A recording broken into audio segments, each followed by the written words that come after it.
I'm the underdog with the heroic heart. I'm Eric Jones Jr. I have to keep pushing for my kids. If I give up, what's that leave them with? Nothing. I have to understand that it's bigger than me. That it's not about me when I wake up and go to work. It's not about me when I'm reading and educate myself. It's not about me when I'm practicing my speeches. It's not about me. It's about my family.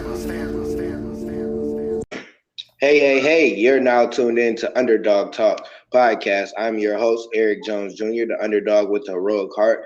I have conversations with successful underdogs, and today we have another successful underdog. We have Mr. Aaron Whitfield. How are you doing today, sir? Man, today's a beautiful day, man. I'm happy to be here, spending time with you and spending time with your audience, man. So I'm honored, man. Today's a beautiful day. Yes, it is. I thank you for reaching out and being on the podcast and adding value to our listeners. Before we get into our conversation, today's sponsor is Christian Dewan, positive energy through your clothes. We have hoodies, we have t-shirts, we have it for the little babies, the little kids, we have it for the teenagers, for the moms, the dads. Anybody and everybody can get something from Christian Dewan. If you use the promo code Underdawg Talk podcast, you get 15% off. And that is my own personal brand, me and my son. So if you guys are listening, support us. The website is www.christiandewan.com. So let's get into today's conversation. We have an educator, we have a podcast host, we have a hip-hop nerd, we have a guy that is very fashionable. I went and checked him out. He got some fashion to him. He's a big music head, and he's about helping other people in life. So how is it going? Let's how did it start? How did you start off with music, fashion, and life? Man, those are the three things that when I boil my life down to its most simplest form, those are my three loves. I mean, I said, as you mentioned, I'm a hip hop nerd. And so, I grew up on Nas and and Jay-Z, Biggie, Kanye, the old Kanye. But like hip hop has always played like a soundtrack to my life. And so music has always been it. And I still write music. And so, I still write bars. I'm in my 30s, but I still got bars, and so that's something that will never leave me. Fashion is something that I use to express myself, and so I'm not artsy. I can't cut, I can't paste, I can't color, but I could put some clothes on to express who I am as a man and as an individual, and life in general. I mean, Eric, life is life, and when I was in my 20s, I didn't appreciate life as much. But now that I'm in my 30s, I see how beautiful life can be and how fragile life can be. But we have life. And so I'm appreciative of the life that I have each and every day. I love it. You said you don't know how to color, art, but you got fashion. And I grew up on we're probably about the same age or close to it. I grew up on Jay-Z, Nas, Biggie. I'm a big lyricist. I like lyrics. I don't really like people that don't have any substance to their rap. So hip hop is definitely something that I'm big on. And like you said, I'm in my 30s and I can still give these young boys bars. They don't want these problems. So they don't sleep on the old heads when it comes to rapping, because we still got bars. And when it comes to fashion, I love that because I've always been a fashionable guy myself. I think it comes from my mom, just her putting stuff together, and then me being older now and I can dress how I want to dress. I've always been different. I never liked to dress like everybody else. When everybody was wearing forces, I was wearing something else. When everybody was doing this, I was wearing something else. And I kind of do that with my son. Like we've been dressing him since he's been little. He's about to turn 8 next month, and he definitely has fashion in him. So fashion and hip hop is something a part of my life as well. And life is life. It's like you either gonna live life or you gonna let life make you live the way it wants to live. So, educator. Were you always an educator? Were you always into school? Were you always into, helping the children out? Or was it something that you gained as you got older? But I think it's a mix of both. I come from a long line of educators. My grandmother, who I think she had a GED, she may or may not have, but she worked as a teacher aide in the city schools in which we live. She worked there for 25 years. And she will walk down to the school and teach the neighborhood kids as a black woman in a space in which there aren't many black teachers, and she was just an aide, but she would teach the students how to read. And I remember hearing her stories and also seeing her develop books. She would write out little books for us to teach us how, teach her grandkids how to read. And so I think some of my educator nature definitely came from her. She's almost the foundation. But I grew up around within community settings. I mean, my first real job was at a community center in which I was like 13 and in charge, if I could say that. But 8-year-olds, just trying to be a mentor to them even at that early age. And so, I've taken, my grandmother's sort of foundation along with my love and passion to help people to be a community educator. How do I invest my knowledge back into the community that has given me so much? And so, that's one of my passions. It's one of my loves and, things that I will purposely do for the rest of my life. I love it. I love it. Shout out to grandma. See, I'm an educator too, but I'm kind of different. I didn't like school. Me and school wasn't friends. I didn't even, that wasn't my thing. I went to college only because I wanted to leave home. And now I'm an educator, and it's crazy how, I didn't like it, but now I love, helping other people. And I think it was just from like seeing people like, it wasn't educators that nobody that really I liked or anything, but it was just the people in the community helping other people. And I Yeah. understood that my connection with helping kids is through education, which is totally weird to me because I just didn't like school. So how is it being, because you're another black male in education, how is that being a black male in education? I mean, I think, what you said prior to, like, I didn't like school either. School was social in um, a lot of my sort of like school environments. It wasn't conducive for my learning. But like I remember the mentors. I remember the teachers, the few teachers that were great, who would drop jewels to me, who would give me encouragement, who saw really what it was. They saw the best in me. They didn't see the teenage Aaron. They didn't see the person who didn't necessarily like school, but they saw the greatness in me. And so as an educator now, those are some things that I do.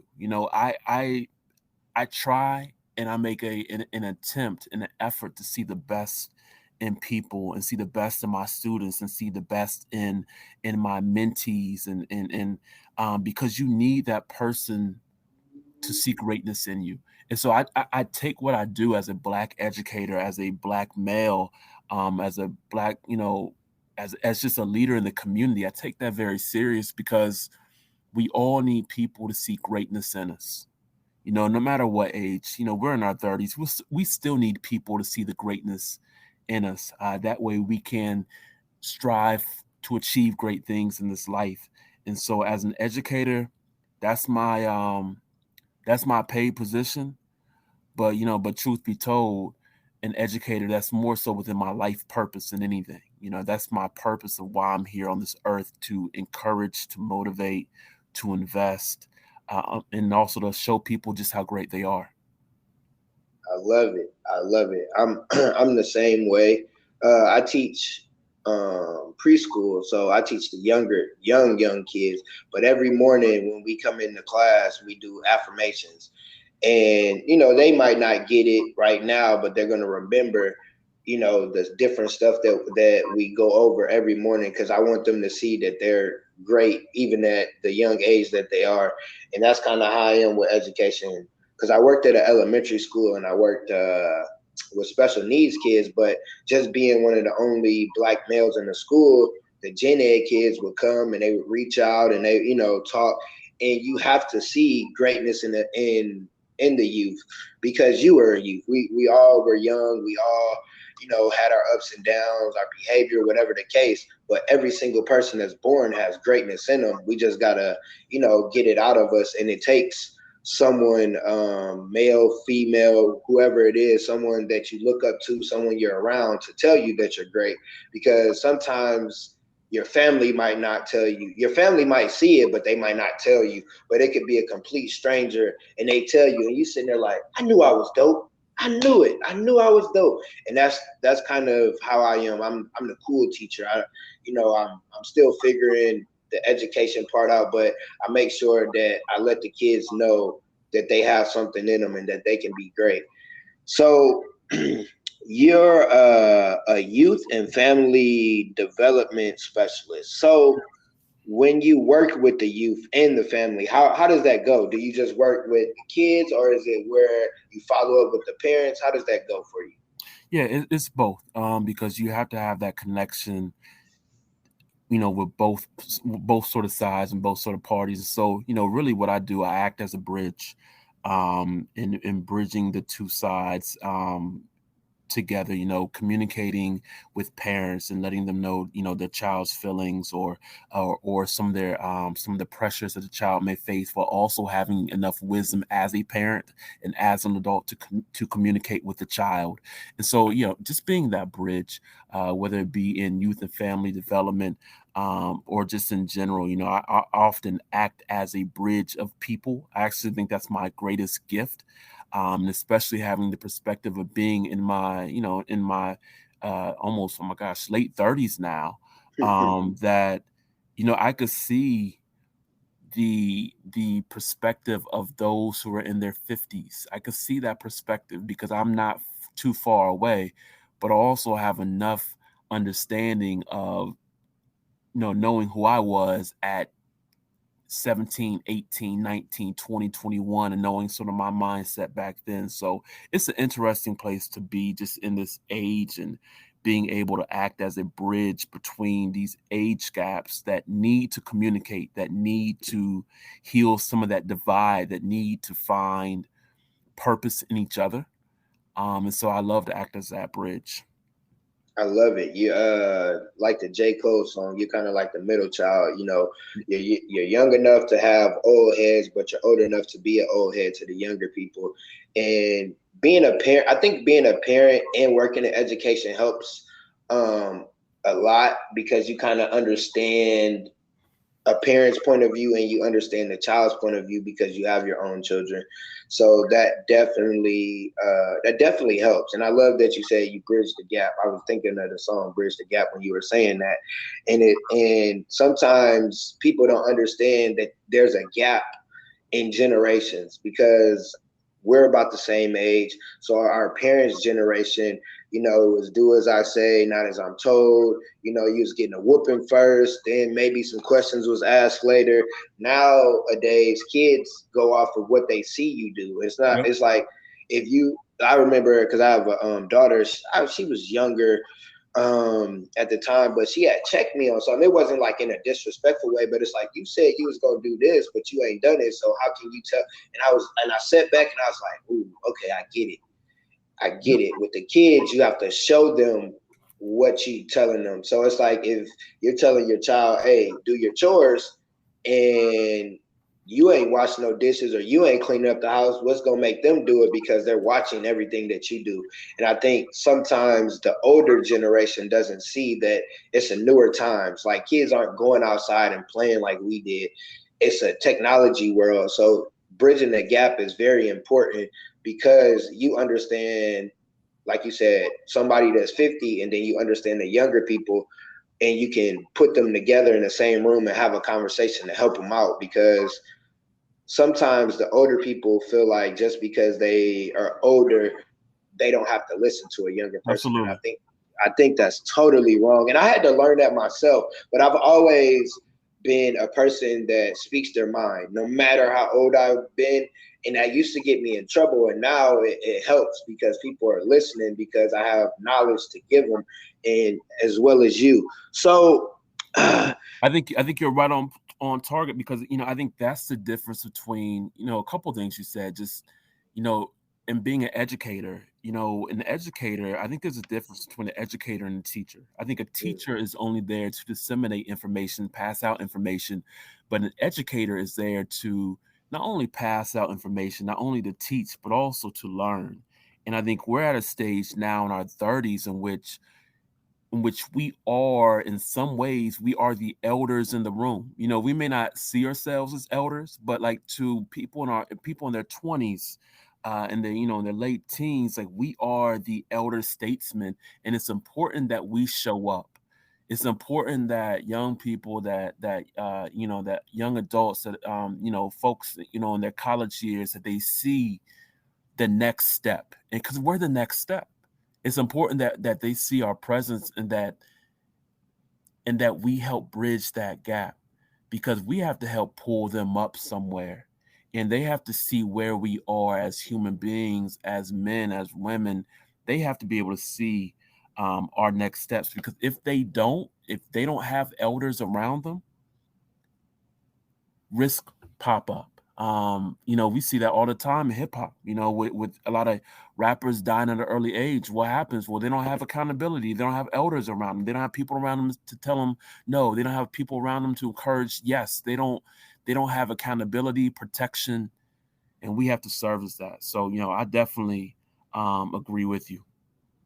That is so true. Like, because if you think about, I don't know, like how you grew up in the area, if you grew up in the urban area, but most of the time, the older cats, they were just hustlers. They Right. were, they were just, they didn't have the paperwork that nowadays that you need to really make the money. So you seen people do certain stuff, but they never really taught you how to get out of the hustling stage. Now, like you said, we're the older statesmen. We can go and talk to our kids or younger kids. Like for me, my son, he's 7, about to be 8. I gave him, he got his own business, a clothing line. I want him to understand you can have ownership. You don't have to wait until a certain age, or you don't have to wait until you graduate to start your own stuff. And I do the same thing with his sister, because she's older. She's in high school. She's a junior. So I always try to tell them different things that someone didn't tell me. It's not, I'm telling them just to tell them. I'm telling them because it can help you in the, on the long road. Like my daughter, I send her information every day. Like I get a quote from somebody and I send it to her, and she's like, "Oh, that makes sense." Or that's how we start our dialogue sometimes, because I'm sending her something positive. And when you don't have that, like you said, like you can go down the wrong path, or you can hang out with the wrong people, especially like with the rappers. One podcast that I love, and the two humans on there is Gilly and Wallow 267. They get all the Yeah. young rappers that are doing, that have influence, but they still in the streets, and they still talking the gang stuff. And it's like, hey, y'all got to settle down. Y'all can't keep doing that, because when we kill each other, you're killing somebody's family, because if it's a male and he's doing what he's supposed to do, who's going to take over when he's gone? And we don't realize that, because we're so tied up in the environment, or we're so tied up in the life that we lived as a young person. I remember going and speaking to some kids, and I'm like, why are y'all doing that? They like, that's all we know is kill or be killed. And it's like, no, that's not how life is. And it takes somebody to come in and talk to them. So I know you got the music, you got the fashion. So I know the kids love it. They like, okay, this dude's cool. He dressed somewhat similar to us. I don't know if you look. What kind of music nowadays, right now in your 30s? What are you listening to? Are you still listening to the old school, or do you give these young boys a little chance? Here's the deal. I try to listen to to up and coming artists. I do, but my ear isn't the same, because even when I listen to to the artists who I really like, back in the day, I can only listen to so much because my ear has changed. Um Listening to Biggie rhyme at 24, I don't have a 24-year-old mindset. So when he's talking about like beating women, like I can't get down with that. I have a daughter. And so like my ear for hip hop has changed, but it's also challenged me to search more, and also to create more and write more music myself. Right now I'm listening to, of course I listen to J. Cole, I listen to Dreamville. When Kendrick drops My World Is Gonna Stop, because what that just happens. Sky Zoo out of Brooklyn, Saha the Prince, Black Thought, of course, with the legendary Roots crew. You know, I like the lyrics. I like the substance. I like to hear hip hop age because it's also part of my. I think as I've gotten older, I realized that hip hop, much like society, infantiles black men, and so it doesn't necessarily help us age. And so when I listen to hip hop music, I want to be able to listen to somebody that can still teach me or take me to a place that I'm at in my 30s and not where I have to travel back to when I'm 17, to have a 17-year-old mindset to listen to the music. So Rhapsody, that's another one. Rhapsody out of North Carolina, incredible MC. Just yeah, man, that's who's in my playlist. Also, Trek Manifest out of Columbus is another dope artist who is incredible too. Okay. I'm somewhat that way. I like music in general, so it depends on my mood of what I want to listen to. But if I'm like, I listen to J. Cole, I listen to some of the young guys, and it's more so because I've listened to watched the interview and I've got to know them from that interview rather than like their music, and I'm like, what the heck is they talking about? And then I get to know them. I'm like, okay, I understand them a little more. So I listen to Toby, Nwigwe. Yeah. Let's see. I listen to Lil Baby. Lil Baby is my favorite like young artist that's been out. And it's funny because my daughter put me on him. She was like, you should, because I was listening. Who was that? Oh, I was listening to G Herbo because I had listened to an album or listened to an interview, so I was on him. And she was like, listen to Lil Baby. And I, gave him a shot. And I'm like, okay, I mess with him. So some artists I do listen to, some artists I give everybody a shot. And it's like, okay, you don't have no substance. You're not talking about nothing. Like you said, my ear nowadays is like, that just really ain't doing it for me. So for me, like, I like to freestyle. That's one thing since 6th grade. I've been a freestyler. So I'm always rapping. And when I get to the point where the world knows me, and people know me, I don't care if I'm 40, I don't care how old I am, I'm dropping a mixtape just because that's on the bucket list. So I definitely understand about writing music and doing that different stuff. So when you go out and when you speak and stuff like that, does the music come with it, or is it more of that's just who you are as a person? Or does that, like, you bring that kind of aura into your speaking, like the hip hop? Because everybody's different when they go and speak at schools and speak to different people. Hip hop always plays a role in what I do. It's when before I get ready for a speech, or if I go to a place to go speak or whatever it may be, I definitely have some music banging in the car that's going to get me to the mental place in which I need to be, whether it be. I have a feel good mix of like hip hop music, really just music in general that just brings me to that emotional place. But a lot of what I do is based on hip hop. I mean, I like to look at myself as a lyricist, and so when I prepare a speech, when I prepare a presentation, I'm going up there. I'm spitting. I'm dropping jewels. I'm dropping knowledge the same way I would in 16 bars. I'll do it at a board table, or I'll do it in front of a packed crowd of hundreds of individuals. But also just how I move. How I move when I look at community and the need for a collective of individuals to come together to showcase our genius and our movement. I'm influenced by like a lot of the early sort of 1990s hip hop movements, whether it be Native Tongues crew of just, a collective of individuals. They're not in a rap group.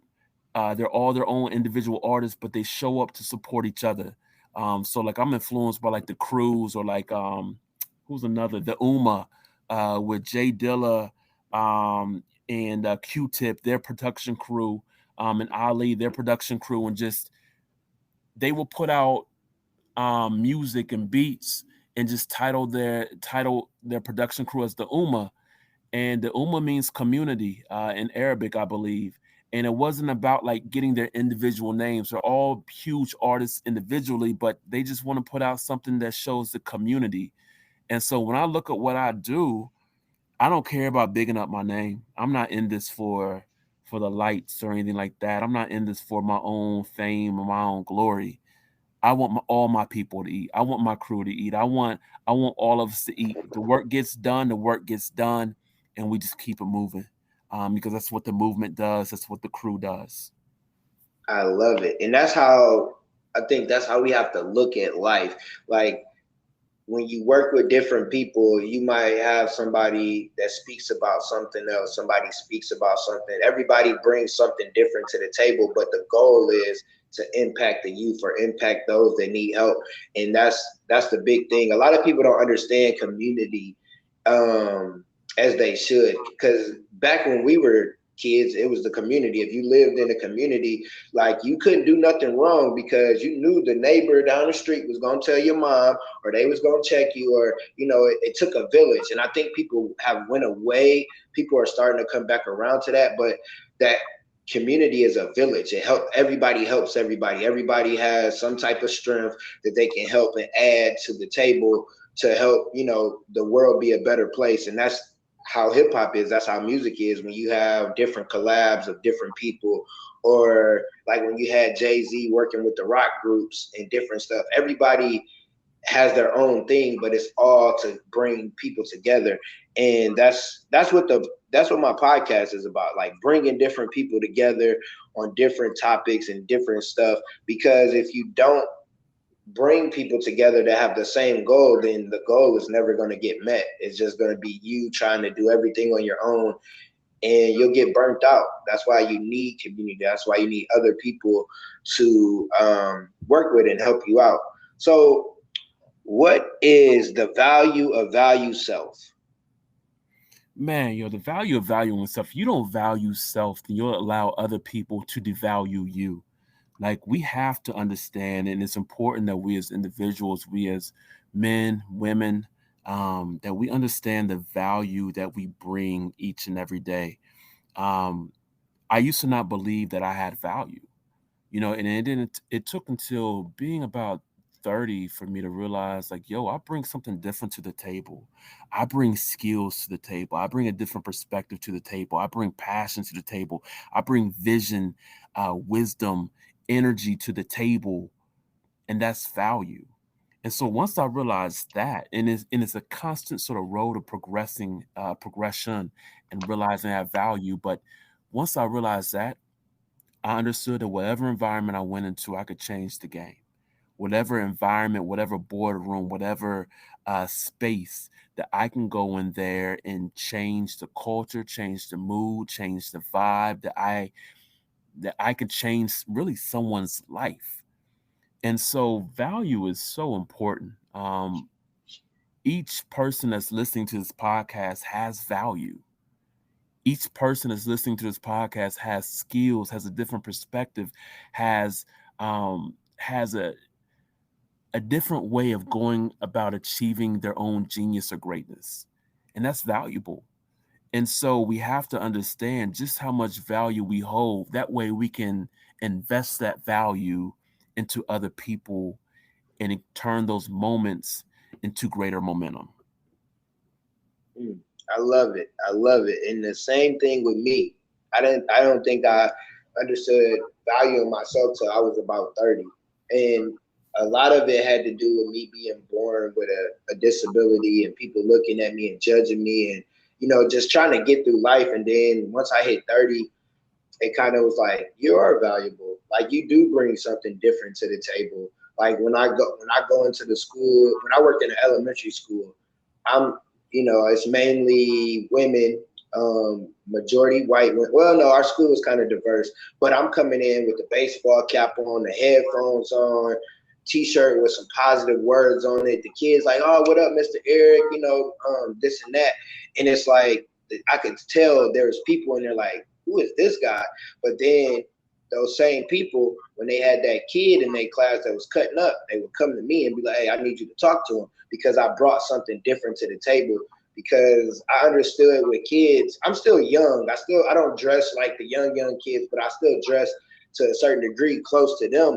And it's like, I want them to understand that I'm just like them. And if I can come in and dress however and do this, you can do whatever you want and be whoever you want to be. I think people don't understand, when you value yourself, you have to love yourself. You have to love who you are, no matter your flaws, no matter what's going on. You have to love who you are. And when you love who you are, you'll start valuing yourself, and then you can add value to wherever you're at. Because if you can't add value to when you're working with somebody, I think when you wrote me, I was like, what value can you add? Boom, you wrote down. I was like, okay, yep, I need him on the show, because I've asked somebody else, what value can they bring? They're like, oh, you got a podcast? Can I get on there? What value do you bring? Like, what are we going to talk about? Like, we're not about to just sit and have small talk. Like, you have to add value, but you have to have value in yourself. Because if you can't add value to yourself, you can't add value to anybody else. And that's crazy that a lot of men, it takes them into their 30s. And why do you think for us men, it takes us a little longer to understand value in ourselves and just life in general? Like when we're in our 30s, we don't really understand as a young person. I think because we are taught that our value is strictly labor. And that, even from an early onset, we're taught to get a good job, and you need to find a job, get a job. And so automatically we're conditioned to be labor. And on top of that, someone else's labor. And I think specifically with Black men and men of color, historically in this country, we've always been looked to as the labor and the backbreaking labor. I stopped in my 30s. I had to do a value assessment of who I am as a man. And, I realized, as I mentioned, before, I bring vision to the table. I bring heart, passion. I have education, different skills, expertise. And once I started realizing my value, I realized that I don't value myself as a hard worker. Like when people ask, tell me about yourself. Some people may say, hey, I'm a hard worker. I don't say that anymore, because I don't want people to assume that I'm here just for your labor. I'm not here for your labor. I'm here to exercise my mind. I'm not here to have my body broken. And so to sort of tie everything up, I think that men, we're so conditioned to see ourselves as hard workers, in which we have our values in our bodies and what we can move and what jobs we could sort of plug in for 40 hours, as opposed to seeing that we have value in our mind, value in our eyesight, value in our insight, value in our heart. We have holistic value more so than just labor value. And so, there's some of my thoughts on why we aren't valued, and it's something that we have to learn how to do. Like, for the men out there, and even for the women out there, like, you have value.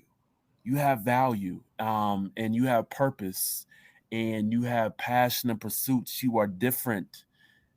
Value yourself. In that way, you can go into a space and completely change the environment, change your life, and change someone else's life. I love that, because that's true. Like, when you think about it as a kid growing up, supposed to go to college, get you a job, supposed to work these amount of hours. I remember my mom telling me, she's like, if you have a kid, make sure you got a job and benefits. And, that's a good thing to say, but it's like, we don't always have to work for somebody else. We don't have to go and clock in. Like, we can create our own. And I think when you value yourself, you'll understand that you don't have, like, nothing's wrong with a job. Nothing's wrong with working 40 hours. But it's like, there's more to you than going and working for somebody else and building somebody else's empire when you can build your own. Yeah. And I like nowadays, like, that's, everybody's entrepreneur, everybody's starting something, everybody's doing something on their own. That's because we understand that we are creators. It don't matter if you're a woman, a man, if you're a child, like, everybody's a creator. And when you value yourself and value that power that you have in you, then you're able to create and do whatever you want. But I love what you said, though, like, about that, because as a man, like, you're supposed to provide, you're supposed to do all these things, and you're supposed to be a hard worker. Like you can't have a family and say, "Oh, I'm not gonna work."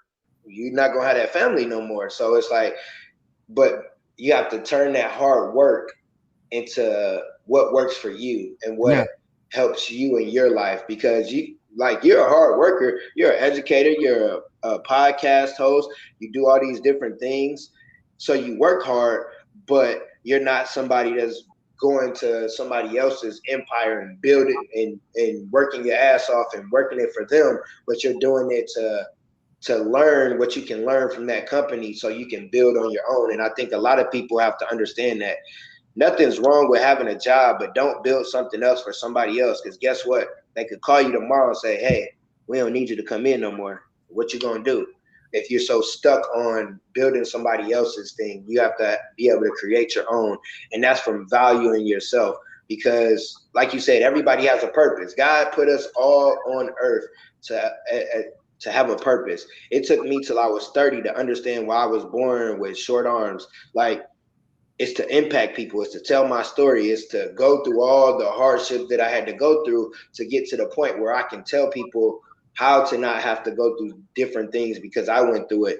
And you might not understand your purpose when you're young. You might not understand it, until a certain point, but we all have a purpose and we all are valuable. So you design programs and curriculums for Black males. What are, not gonna go all into it, but what are some of the programs and curriculum that you that you provide for them that helps them out, like from what you do? Currently at the university that I work at, I've designed a leadership institute that helps students of color, and especially like Black men, find leadership qualities within self, home, and community. And so the basis, sort of the foundation of it is, how do you lead yourself? What do you do each and every day to lead yourself to not only just get through the day, but get to a particular destination, a goal at the end of the day? And so that could be, with our integrity, that could be within our vision, that can be with how we speak to people. But you have to start with leading self. And then ultimately the second place would be, how do you lead within your home? You know, as fathers, as boyfriends, as husbands, as sons, our leadership, once we learn how to lead self, we almost need to take it to the next level, showing that leadership within the spaces that we gather each and every day. And those places are generally home or campus for some. And then how do you take what you learn from leading self and leading in the home, and grow it and multiply it to lead in the community? Like, that's the step that I want to encourage all men, and all women. Like, your influence in the community is not just enough to go to work, but while you're there for the 8, 9, 10 hours, like, how are you influencing those around you? How are you leading those around you? Believe it or not, I believe that people learn through two types of ways. I think we spoke about them both. People learn through observation. There's always someone looking at your leadership. There's always someone looking at you, seeing how you move. If you move differently than everybody else, people are always checking you out. And so it's important for people to know, like, yo, eyes are on you. And that's in a good, it's a beautiful thing when eyes are on you, because you have the ability to influence someone's decisions. But we also learn through conversation. So not just observation, but conversation. And there's so much room, there's so many moves to be had if we learn how to see our value, if we learn how to see value in other people, and how to take all that and to spark conversations of change. No matter if we're at home, in the workplace, at the grocery store, in church, wherever you are, there's always opportunity for conversation. And so know that people's eyes are on you, but as leaders, as people of value, don't be afraid to spark that conversation. that can lead to the next change in life. And so those are some of the things, that I teach, just people in general, men, women, college students, or just adults, professionals, kids, how to lead self, how to lead within your home, and how to take those things and lead change in your community. I love it because you said start off with self, then you have to start off with home, and then that's how you go out in the community. Because if you can't help yourself, if you don't got your house in order, you can't help in the community. But the two things you said, observation, which is very, very important for some people like me. Like if you're gonna teach me something, I need it. Like I need to see it. I need to see you do it. So then I can, okay, I get that. Or I can ask questions right there rather than me reading or something like that. I'm a big observation person because I want to have conversation. I'm going to ask questions.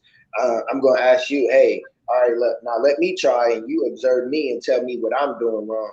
And that's kind of how I've always been. And I think as an educator or teachers, you have to understand all your students, all the people that are under you, they learn a different way. Some people, they can read a book. Oh, I got it. Boom. Some people, they need the visual, and you have to have conversations with people to understand where their need is. And I love that because everybody don't understand that. And having a conversation, when you have a conversation, people, this is how a conversation works.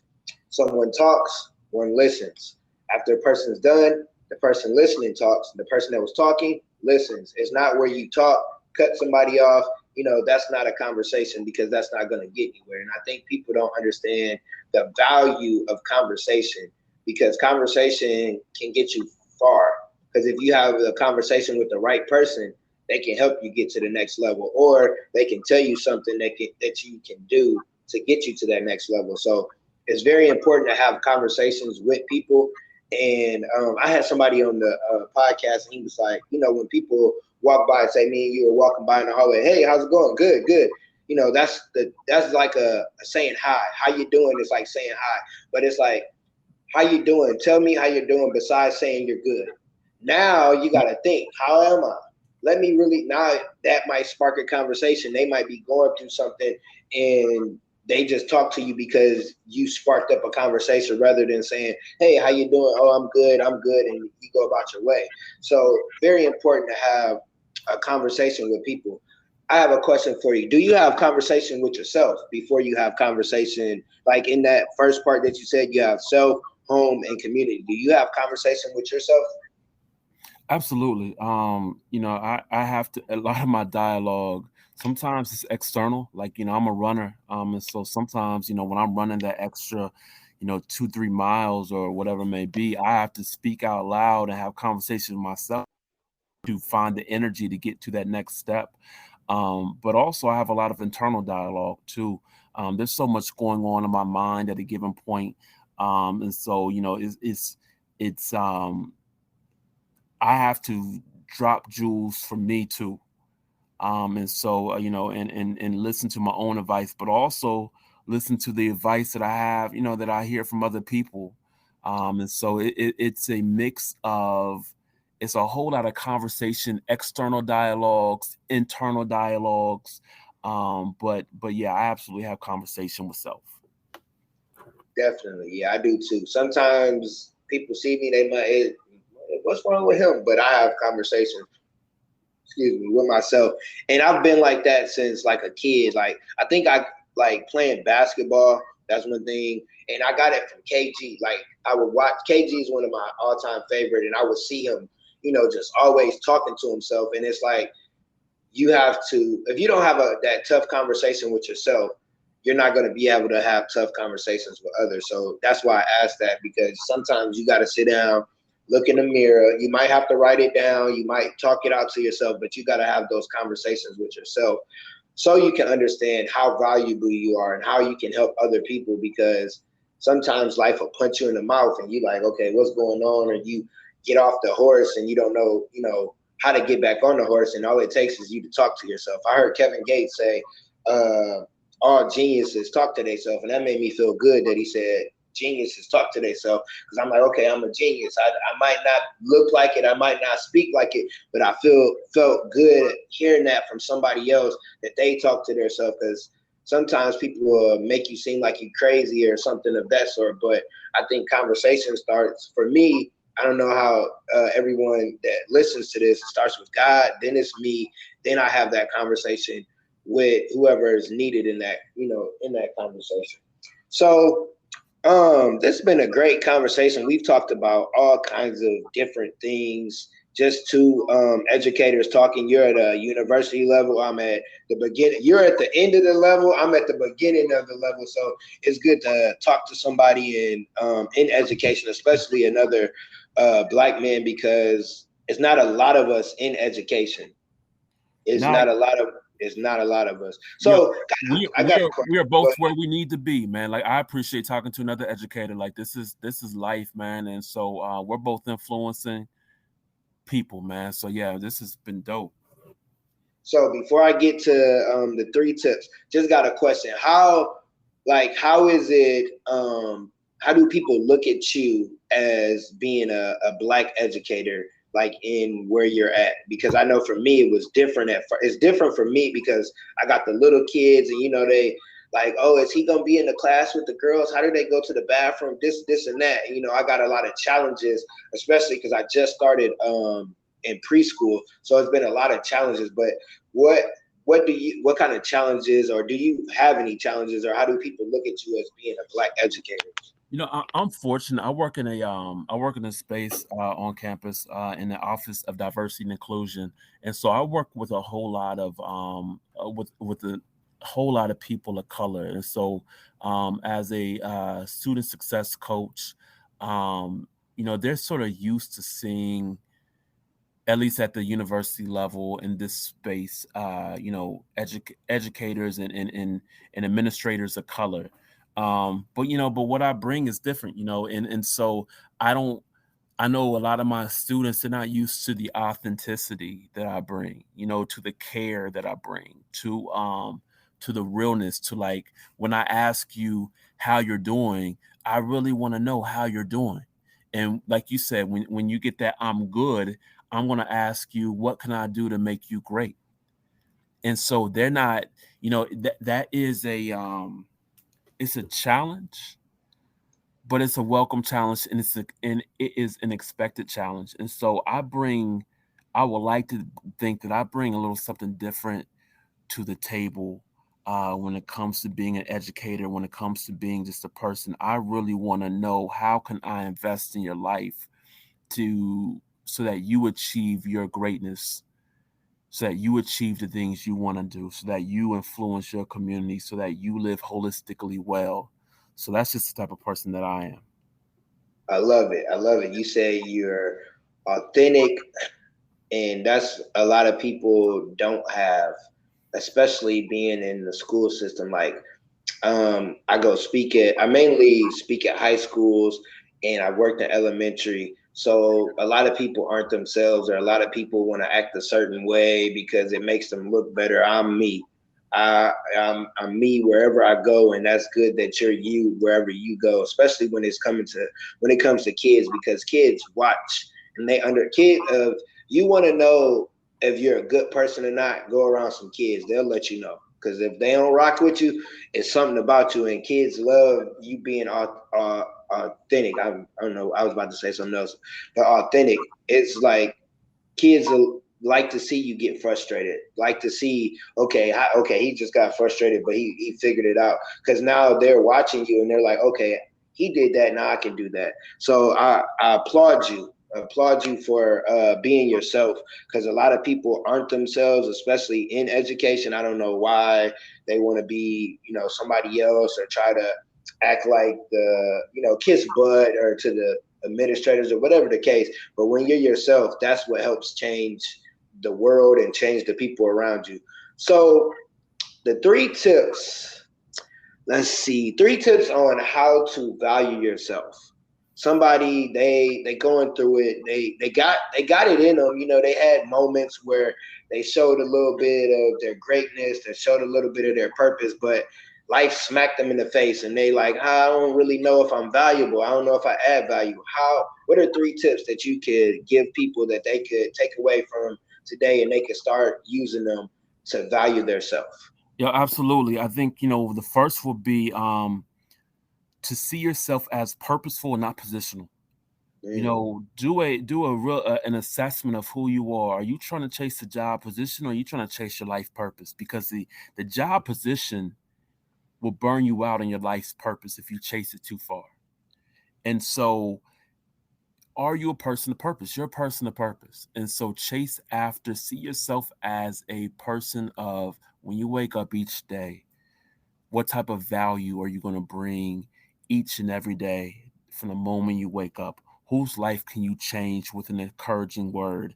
Who can you put a smile? Whose face can you put a smile on today? What can you do to sort of change the trajectory of someone else's life or even your life? Go about your day being very purposeful and not just positional. When we're positional, we focus on, I just got to get through the day, 9 hours. I'm trying to clock in, clock out. We got too much to do in between our clocking in and clock out to clock out on life. We can't clock out on our purpose to clock into a job. So chase purpose. I would say also to add value to who you are, use your insight rather than your eyesight. Sometimes in this world, I think we are bombarded with so many images and views of things that we can't do, that we almost aren't used to closing our eyes and relying on our insight to see the empowering individual that is on the inside of us, to see our value, to see our purpose, to see our strengths, to see our vision. Like, when you close your eyes, what do you see that you can't see with your eyesight? And so I challenge the listeners to close your eyes, rely on your insight. Don't rely on the eyesight, on what you see on the news, or what you see from, as you go into your job. Close your eyes and daydream just a little bit, and take yourself to that place of insight and really rely on what you see. And I promise you that will add value to your life. And the last thing would be, good is not great. Chase greatness. It's okay to be great. It's okay to be great. Like seriously, like it's if you are a great individual, which you are, chase it, because your greatness will not only provide for you, for your home, but will also benefit your community. We're conditioned to just be good. We look at good as being great, but being good has limits. Greatness does not. Greatness is not. We need to be a people of greatness. That way we can do great things in our homes, in our lives, in our homes, in our community, and in this world. And so definitely, absolutely chase greatness. We're gonna let that breathe for a second, sir. That was some good stuff there. You have to chase purpose, insight instead of eyesight, and then be great over good. Like, I think a lot of people don't understand being great is not, it's hard, but it's just as hard as struggling. Like, you can struggle and go through life, like you said, you can go to that job and work all these hours, come home, and you could just be as tired. But if you want to be great, you're going to be tired, but it's going to be rewarding. You're going to be able to do the things that you want to do, and there's no limit on how great you can be. There's a limit on how good you can be. It's kind of like basketball. It's like you got players that are just good, and then you got those players that are great. And those players that are great, they've been in the league for Tom Brady, 20 years, LeBron, 19 years, Steph Curry, 13, 14 years. When you're great, you have longevity to do whatever you want to do. But when you're good, it only lasts for so long. And everybody has that in them. And I love what you said, chase purpose instead of position. Because a lot of the times we chase position. We chase a position at work. We chase, I started off here and I want to get here. So I love all those 3 tips. So what is an underdog quote that you have for someone? For it don't matter who it is, because I think we've touched everybody, men, women, kids, adults. What is an underdog quote that you have that you could give someone that can help them change their perspective? Man, I've been thinking about this, and I have two popping to mind, but I'm gonna go with the one. Um, your bag isn't external. Your bag is internal. The more we try to chase this external bag, what I'm saying, trying to chase this money, chase this fame, chase this influence. Nah, some of those things are good, but really your real wealth is internal. If you can find your internal wealth, then you can attain the external wealth. And so your bag is not external, your bag is not material, your bag is not any of these things that we see on IG, on social media. That's not the real bag.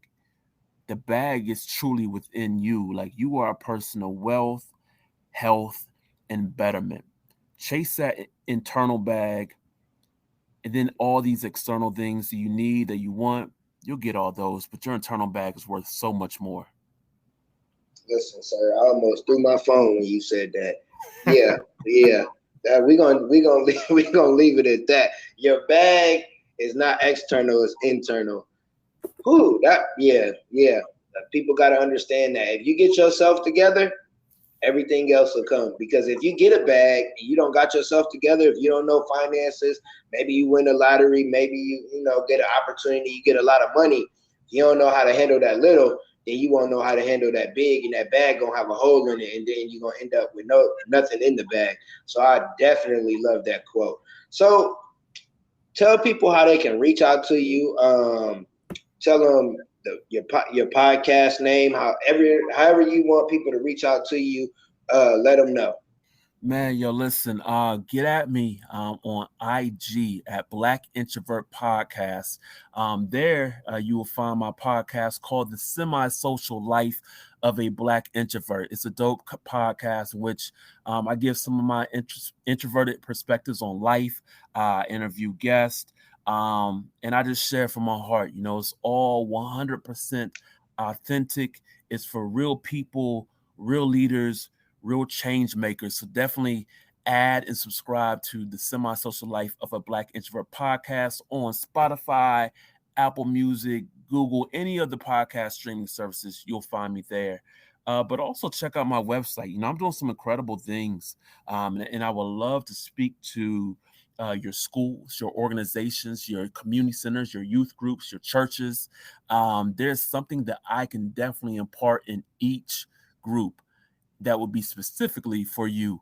And so go on my website. It's called I Am Mufali. I'm going to spell that out. IAMMUFALI. I am Mufali.com. I have my professional development services there.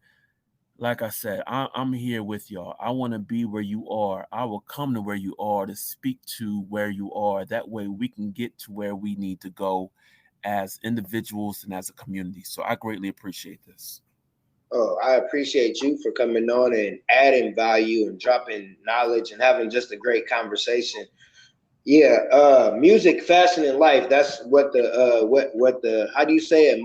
Mufali? Mufali, yeah. Yeah, that's what Mufali stands for. Because I was looking and I was like, okay. I went to the website. I was like, oh, I get it. I like that. It's something different. So again, I appreciate you for coming on. Listeners, you can email me at underdogtalkpodcast@gmail.com if you want to get on, if you have any suggestions, if you like it, if you don't like it. I take all kind of criticism, good or bad. You can find me on Facebook and Instagram at Underdog Talk Podcast. Episode drops every Wednesday at 5 p.m. You like, share, comment, tell your mama, your grandma, your auntie, your little cousin, everybody about it, because it's for everybody. Everybody is an underdog at some point in their life, and we're all successful underdogs. It just takes us time to get there. And on that note, peace, one love.